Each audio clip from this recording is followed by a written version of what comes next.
A pauta do Tribunal do Júri hoje está julgando 4 pessoas envolvidas em uma das mortes mais tristes registradas aqui em Mossoró.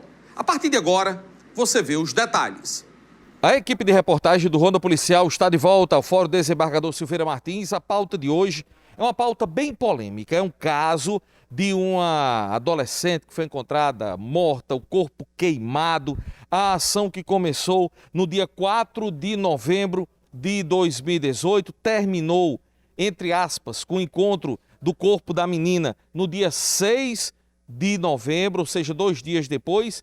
E é sobre isso que o Ministério Público vai apresentar para a população. Doutor, um caso polêmico que chamou a atenção pela crueldade. O que é que o Ministério Público vai apresentar hoje aqui? Na realidade, esse caso tem início antes. Eu digo antes porque teve início com a morte de uma criança, salvo engano, 2 anos, mas isso foi bem polêmico aqui na cidade, as pessoas acompanharam, que é o menino Caleb. Então ele foi morto e um dia depois, salvo engano, sequestraram essa menina, que era irmã dos 2 acusados da morte do menino Caleb. E aí essa menina foi julgada nos tribunais das facções criminosas. E esses tribunais, ninguém tem direito à defesa, eles julgam como querem. Pegaram essa menina, tiraram da casa da avó, agrediram muito essa menina. Isso foi um grupo grande, porque hoje nós temos 4 acusados e tem mais outros 3, um já morreu, e outros 2 ainda vão esperar julgamento separadamente. Só que o crime também teve vários adolescentes e teve pessoas ainda que não foram identificadas. Se estima que pelo menos 15 pessoas participaram disso. Sequestraram a menina, agrediram covardemente, arrastaram pelas ruas do bairro e aí 2 dias depois, conforme foi narrado há pouco, foi encontrado o seu corpo queimado, carbonizado, imagens assim tristes, crime praticado com extrema crueldade. E hoje nós vamos lutar para condenar essas pessoas, são 2 homens, 2 mulheres, porque há a participação deles no homicídio. Eles não foram os executores.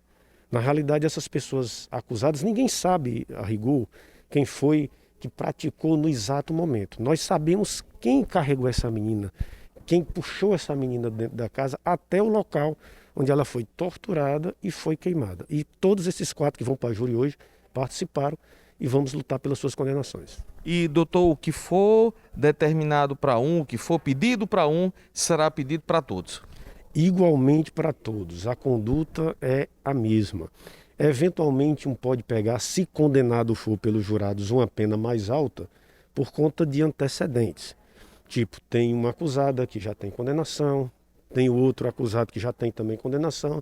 Então isso é levado em consideração para a pena ser mais alta em relação a algum deles. Mas a conduta rigorosamente é a mesma. E entre eles, o que é que se observa desde o inquérito? Cada um começa a assumir uma pequena parcela, ou eu estava lá, mas quem fez foi o outro. Fica um jogando para o outro. E o que dá mais ainda certeza para o Ministério Público, dentro desse jogo de palavras entre eles, esse jogo de empurra, que todos eles foram os autores do fato criminoso. Inclusive, tem um adolescente que também está envolvido, que responde processo lá na Vara da Infância e Juventude, que mencionou o nome de todos eles como presentes na cena do crime, na cena inicial do crime. Que é a cena inicial que eu chamo lá na casa da avó da menina, quando ela foi sequestrada de dentro da casa para depois ser morta. Então todos os 4 estavam no momento do sequestro da criança, estavam no momento das agressões da adolescente, no caso, né? Estavam no momento das agressões e levaram até um determinado local onde ela terminou de ser agredida e depois foi tocado fogo em seu corpo. Voltando à pauta do Tribunal do Júri, a defesa apresentou a sua tese para hoje.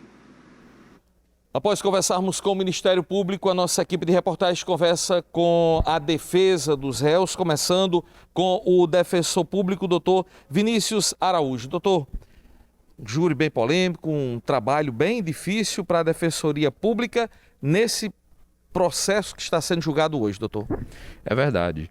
É um crime de grande repercussão. Eu não estava aqui à época, mas ouvi falar do crime à época. E eu acredito que seja um crime não só contra a vítima, mas até contra toda a sociedade de Mossoró. E a Defensoria Pública, ela, assim como toda a sociedade, ela vem aqui tentar garantir um julgamento leal, honesto e um julgamento justo.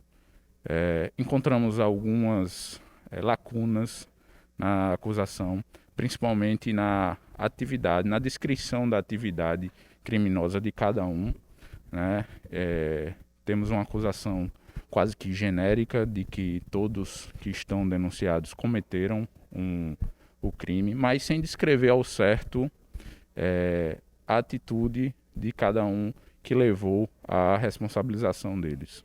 Ou seja, doutor, então, nesse caso, o que a Defensoria Pública vai tentar seriam situações diferentes, penas diferentes em caso de uma condenação, doutor? Exatamente. Vamos tentar, assim como o Código Penal fala no seu artigo 29, diz que nos crimes cometidos em concurso, cada um deve ser responsabilizado na medida de sua culpabilidade. Então aqui a gente vai procurar enxergar qual foi a responsabilidade de cada um, para que cada um seja responsabilizado na medida de suas atitudes.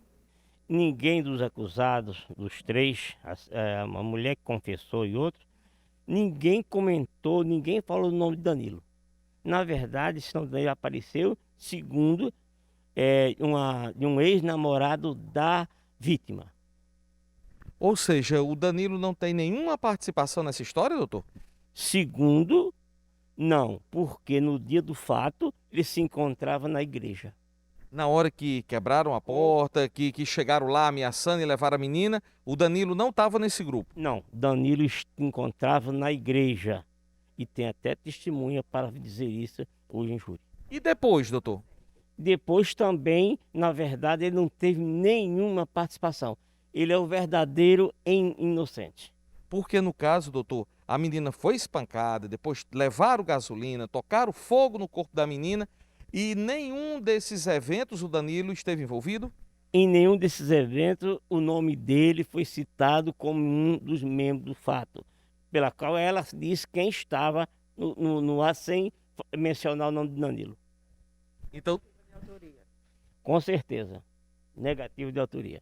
ou seja, doutor, esse crime que repercutiu na cidade, no estado, é uma missão até difícil para o senhor, mas o senhor vai manter essa tese que o senhor já falou agora, que é da negativa de autoria do Danilo.